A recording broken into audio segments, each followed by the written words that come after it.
எல்லாருக்கும் வணக்கம்.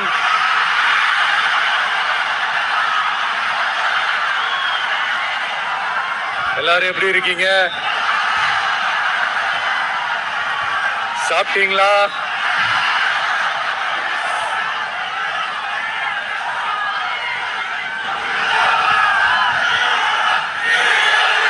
அண்ணா அவர்களுக்கு ஒரு வணக்கம், பெரியார் அவர்களுக்கு ஒரு வணக்கம். இப்ப நான் எந்த மண்ணில் நின்றுட்டு இருக்கிறேன் தெரியுமா?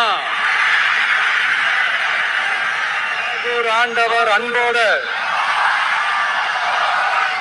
நெல்லுக்கடை மாரியம்மன் அன்னை வேளாங்கண்ணி ஆசியோட கடல் தாய் மடியில் இருக்கிற என் மனசுக்கு ரொம்ப நெருக்கமான நாகப்பட்டினம் மண்ணில் இருந்து நின்று பேசிட்டு இருக்கிற என் நெஞ்சில் கொடியிருக்கும்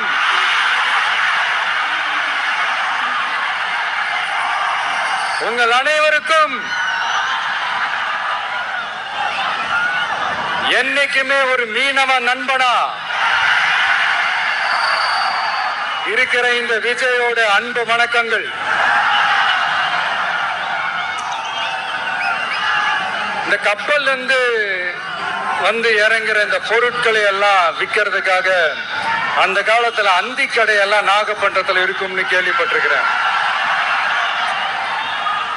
மீன் பிடிக்கிற தொழில், மற்ற தொழில்கள், இந்த விவசாயம், எந்த பக்கம் திரும்பினாலும் எப்படி பார்த்தாலும் உழைக்கிற மக்கள் இருக்கிற ஊர் தான் நம்ம நாகப்பட்டினம் ஊரு. மத வேறுபாடே இல்லாத அனைவருக்கும் பிடித்து போன மதச்சார்பின்மைக்கு எடுத்துக்காட்டாக வாழ்ற உங்கள் அனைவருக்கும் மீண்டும் என்னுடைய சிரம் தாழ்ந்த ஸ்பெஷல் வணக்கங்கள். இந்த தமிழ்நாட்டில் இந்த மீன் ஏற்றுமதியில 2வது இடத்துல இருக்கிறது நம்ம நாகப்பட்டினம் ஹார்பர் தான். ஆனா அங்க இந்த நவீன வசதிகளோட இந்த மீன் பதப்படுத்துற இந்த மாடர்ன் தொழிற்சாலைகள்லாம் இல்லை. அது மட்டும் இல்ல, இந்த அடிப்படை வசதிகள் கொண்ட இந்த வீடுகள்லாம் இல்லாம ரொம்ப அதிகமா இந்த குடிசை பகுதிகள் இருக்கிற ஊரும் நம்ம நாகப்பட்டினம் ஊரு தான்.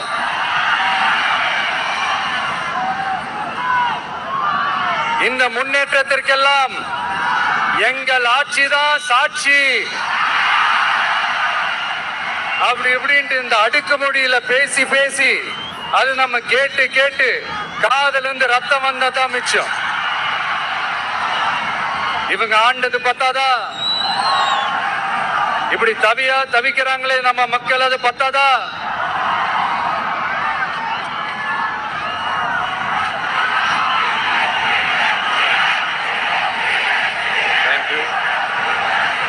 தேங்க்யூ.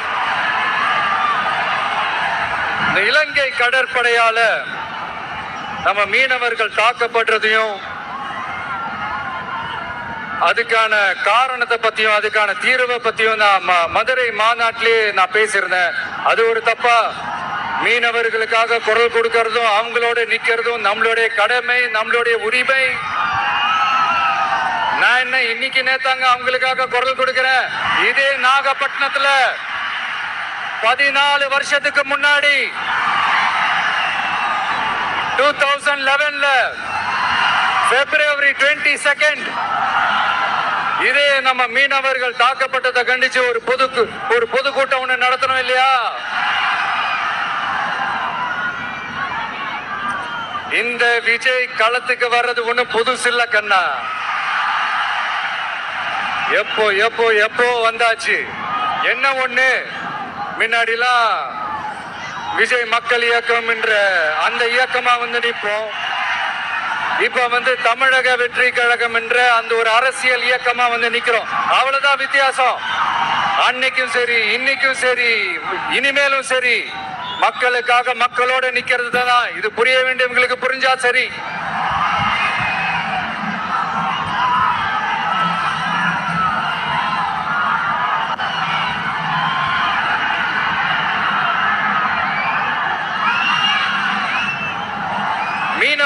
மீனவர்களுக்காக குரல் கொடுக்கிற இதே சமயத்துல நம்ம தொப்புள் கொடி உறவுகளான ஈழத் தமிழர்கள், அவங்க இலங்கையில இருந்தாலும் உலகத்துல எந்த மூலையில இருந்தாலும் தாய்ப்பாசம் காட்டின தலைவனை இழந்து தவிக்கிற அவங்களுக்காகவும் குரல் கொடுக்கிறது, அவங்களுக்காகவும் நிக்கிறது நம்மளோட கடமை இல்லையா? மீனவர்களோட உயிர் எந்த அளவுக்கு முக்கியமோ அந்த அளவுக்கு ஈழத் தமிழர்களோட அவங்களுடைய கனவுகளும் அவங்களுடைய வாழ்க்கையும் நமக்கு ரொம்ப ரொம்ப முக்கியம். நம்ம மீனவர்கள் படுற இந்த கஷ்டத்தை எல்லாம் பார்த்து ஒரு பெருசா ஒரு கடிதம் ஒண்ணு எழுதிட்டு அதுக்கப்புறம் கப்சிப்னு சைலண்டா போறதுக்கு நாம ஒண்ணு இந்த கபட நாடக திமுக அரசும் கிடையாது. மத்த மீனவர்கள்னா இந்திய மீனவர்கள், நம்ம மீனவர்கள்னா தமிழக மீனவர்கள், இப்படி பிரிச்சு பார்த்து பேசுறதுக்கு நாம ஒண்ணு பாசிச பாஜக அரசும் கிடையாது. நிரந்தரமான தீர்வு, நிரந்தரமான ஒரு இந்த ப்ராப்ளத்தை சால்வ் பண்றதுதான் நம்மளுடைய ஒரு முக்கியமான ஒரு அஜெண்டாவே. சரி, இப்ப நம்ம நாகப்பட்டினம் ஏரியாவுக்கு வருவோம்.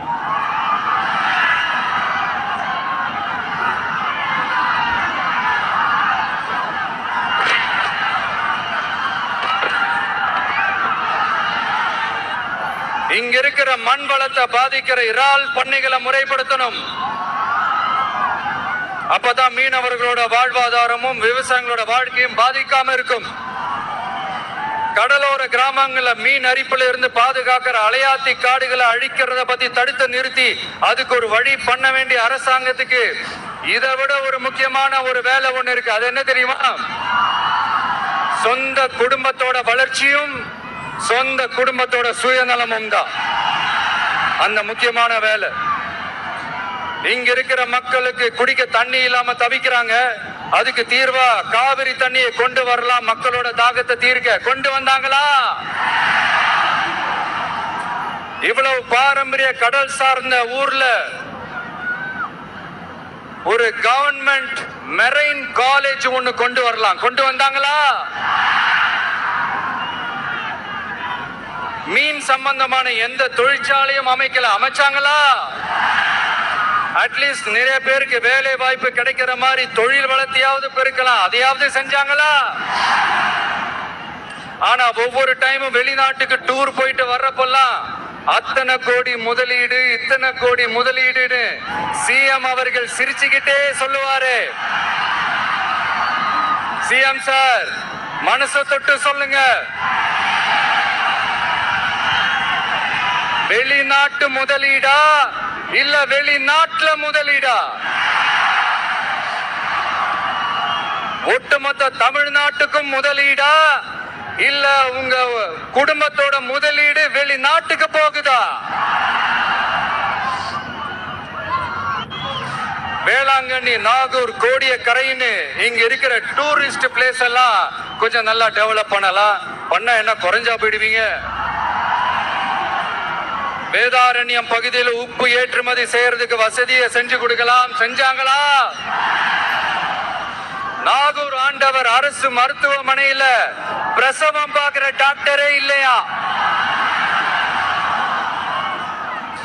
நாகப்பட்டினம் புது பஸ் ஸ்டாண்டையாவது சுத்தமா சுகாதாரமா வச்சுக்கிறாங்களா? நாகப்பட்டினம் ரயில்வே ஸ்டேஷன் வேலைகளை சீக்கிரமா முடிச்சு வைக்கலாம். அதையாவது செஞ்சாங்களா? இங்க ஏற்கனவே இருந்த ஸ்டீல் ரோலிங் மில்லையும் ரயில் பெட்டி தயாரிக்கிற தொழிற்சாலை மூடிட்டாங்க. அத மறுபடியும் திறந்தா நிறைய பேருக்கு வேலை வாய்ப்புகள் கிடைக்கும். ஏன் அதை பத்தி யோசிக்கல? மேலக்கோட்டை வாசல் NH மேம்பாலம் கட்டி 50 வருஷம் ஆச்சு. அது சரியா மேம்படுத்தலாம். அதை செஞ்சாங்களா? Thanjavur to Nagapattinam NH road வேலை பல வருஷமா நடக்குது. இன்னும் முடிச்ச பாடே காணும். அதை வேகப்படுத்தி முடிச்சிருக்கலாம். அதையாவது செஞ்சாங்களா? ரொம்ப முக்கியமா நெல்லு மூட்டையெல்லாம் மழை காலத்துல வெள்ளத்துல நனைஞ்சு நம்ம விவசாயிங்க எவ்வளவு வேதனைப்படுறாங்க. அதுக்கு சரியான ஒரு குடவுன் கட்டி தரலாம். அதையாவது கட்டி தந்தாங்களா? எலெக்ஷனுக்கு முன்னாடி திமுக காரங்க வந்து செய்வோம் செய்வோம் செய்வோம் செய்வோம்னு சொன்னாங்களே, செஞ்சாங்களா? இதெல்லாம் எதுவுமே செய்யாம எல்லாத்தையும் செஞ்ச மாதிரியே அதையும் பெரியமையா வேற சொல்லுவாங்க. இவங்க. நான் வந்து போன வாரம் திருச்சிக்கும் அரியலூர் மாவட்டத்துக்கும் போய் நம்ம மக்களை சந்திக்க போயிருந்தேன். அப்போ பெரம்பலூரும் போக வேண்டியது. அங்க சில ரூல்ஸ் அண்ட் ரெகுலேஷன்ஸ், ஒரு கட்டத்துக்கு அப்புறம் இந்த பஸ்ஸே மூவ் ஆகல. அதுக்கப்புறம் அதை தாண்டி ஒரு டைமுக்கு மேல பேசுறது, சரி அதெல்லாம் விடுங்க. இந்த நேரத்துல பெரம்பலூர் பகுதி மக்களுக்கு நான் மன்னிப்பு கேட்டுக்கிறேன். சீக்கிரமாவே உங்களை தேடி நான் வருவேன் ஃபார் ஷுவர். நம்ம வந்து இந்த டூர் பிளான், இந்த ஷெட்யூல் போட்டதுக்கு அப்புறம் அது என்னப்பா சனிக்கிழமை சனிக்கிழமை சனிக்கிழமை அப்படின்னு ஒண்ணு ஸ்டார்ட் ஆச்சு. அது ஒண்ணு இல்ல, உங்க எல்லாரையும் வந்து பார்க்கும் போது உங்களுக்கு எந்த விதமான டிஸ்டர்பன்ஸும் இருந்துடக்கூடாது. முக்கியமா உங்களுடைய வேலைகளுக்கு எந்த விதமான டிஸ்டர்பன்ஸும் இருந்துடக்கூடாது அப்படின்ற ஒரே காரணத்துக்காக தான் இப்படி வீக்கெண்டா பார்த்து இப்படி இந்த பிளானை ஷெட்யூல் பண்ணோம். லீவு நாட்கள்ல, ஓய்வு நாட்கள்ல வரணும்ன்றதான் அந்த எண்ணமே. அது மட்டும் இல்ல, அரசியல்ல சில பேருக்கு நம்ம ஓய்வும் கொடுக்கணும் இல்லையா? அதனாலதான் இந்த ஓய்வு நாட்களா பார்த்து இப்படி செலக்ட் பண்ணோம். சரி, இப்ப நம்ம மக்களை சந்திக்கிறதுக்கு, நம்ம சொந்தங்களை சந்திக்கிறதுக்கு எத்தனை கட்டுப்பாடுங்க. அந்த இடத்துல பர்மிஷன் இல்ல, இந்த இடத்துல பர்மிஷன் இல்ல. ஆனா அதுக்கான காரணங்கள்லாம் நீங்க கேட்டீங்கன்னா சொத்தையான காரணமா இருக்கும். அங்க பேசக்கூடாது, இங்க பேசக்கூடாது, 5 நிமிஷம் தான் பேசணும், 10 நிமிஷம் தான் பேசணும். நான் பேசுறதே 3 நிமிஷம் தான். அதுலயும் அது பேசக்கூடாது, இதை பேசக்கூடாதுன்னு சொன்னா அப்புறம் தான் எதை தான் பேசுறது. அரியலூர்ல போனப்போ நான் கரெக்டா அந்த ஊருக்கு போறதுக்கு முன்னாடி ஒரு அந்த ஏரியாலேயே அந்த பவர் கட்டு. அப்புறம் நான் திருச்சிக்கு போய் நான் பேச ஆரம்பிச்சதுக்கு அப்புறம் அந்த ஸ்பீக்கருக்கு போற அந்த வயரு கட்டு. இல்ல, நான் தெரியாம தான் கேக்குறேன், சிஎம் சார்,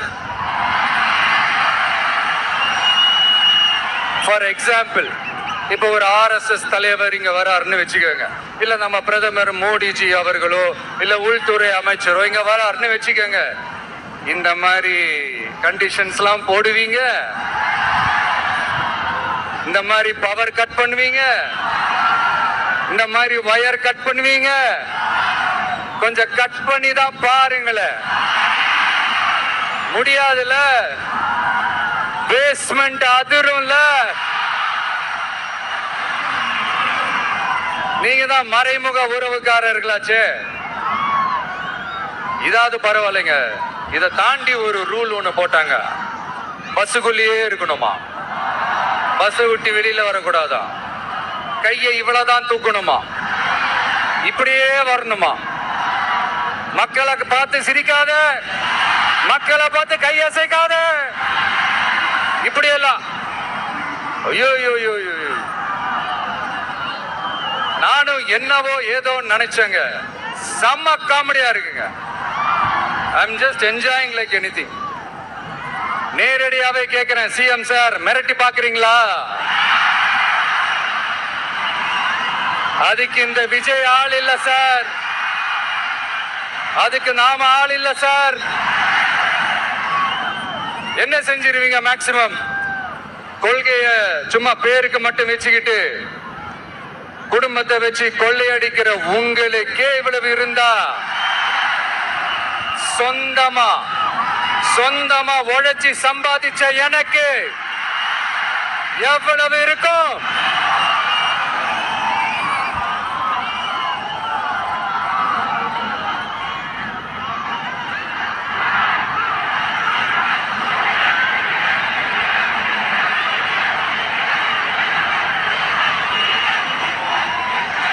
தேங்க்யூ நண்பா. என்ன நாங்க பெருசா கேட்டுட்டோம்? மக்கள் வந்து நிம்மதியா ஃப்ரீயா நின்று பாக்குறதுக்கு ஒரு இடம், அதை நாங்க தேர்வு செஞ்சு அதுக்கு பர்மிஷன் கேட்கிறோம். ஆனா நீங்க என்ன பண்றீங்க? அந்த இடத்தையெல்லாம் விட்டுட்டு நெருக்கடியோட, மக்கள் நெருக்கடியோட எங்கெல்லாம் நிப்பாங்களோ அந்த இடமா பார்த்து செலக்ட் பண்ணி தரீங்க. உங்க எண்ணம் தான் என்ன சார்? நான் அவங்கள பார்க்க கூடாது, அவங்களோட பேசக்கூடாது, அவங்க குறைகளை கேட்க கூடாது, அவங்களுக்காக குரல் கொடுக்க கூடாது. என்னதான் சார் உங்க எண்ணம்? சரிங்க சார், ஒரு அரசியல் தலைவன் அப்படின்றதெல்லாம் மறந்துருங்க. ஒரு சாதாரண ஒரு தமிழ்நாட்டு மண்ணோட ஒரு மகனா, ஒரு நம்ம தமிழ் மக்களுடைய ஒரு சொந்தக்காரனா, என் மக்களை, என் குடும்பத்தை, என் சொந்தங்களை நான் பார்க்க போனா என்ன பண்ணுவீங்க? அப்பவும் தடை போடுவீங்களா? வேணாம் சார். இந்த அடுக்குமுறை, இந்த அராஜக அரசியல்லாம் வேணாம் சார். நாம ஒண்ணு இங்க தனியால் இல்லைங்க சார். மாபெரும் மக்கள் சக்தியோட பிரதிநிதிங்க சார். மாபெரும் பெண்கள் சக்தியோட சகோதரன் சார். மாபெரும் இளைஞர் இயக்கமா இருக்கிறோம் சார். மறுபடியும் சொல்றேன், 2026ல ரெண்டு பேருக்கு நடுவுல தான் போட்டியே. ஒண்ணு இன்னொன்னு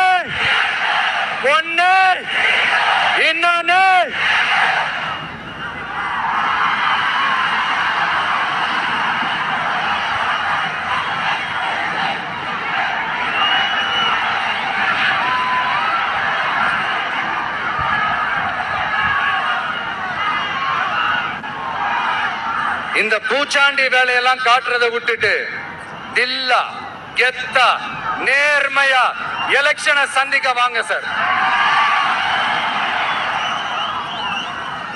பாத்துடலாம் சார்.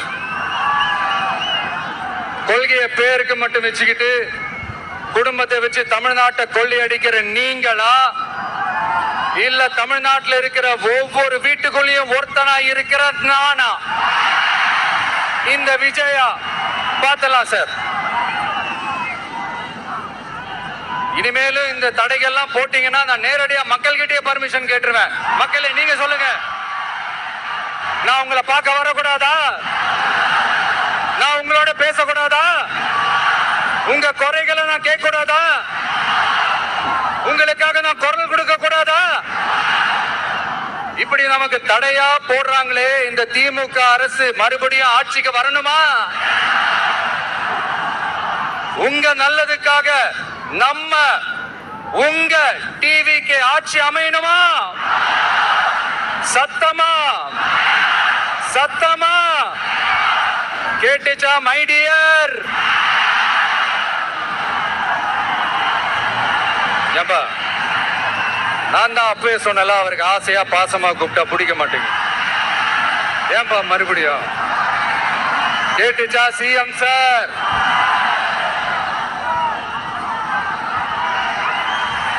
இந்த போர் முழக்கம் உங்களை ஒரு நிமிஷம் கூட தூங்க விடாது, துரத்திக்கிட்டே வரும்.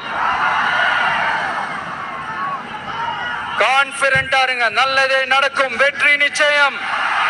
மீண்டும் சந்திக்கும் வரை நன்றி, வணக்கம்.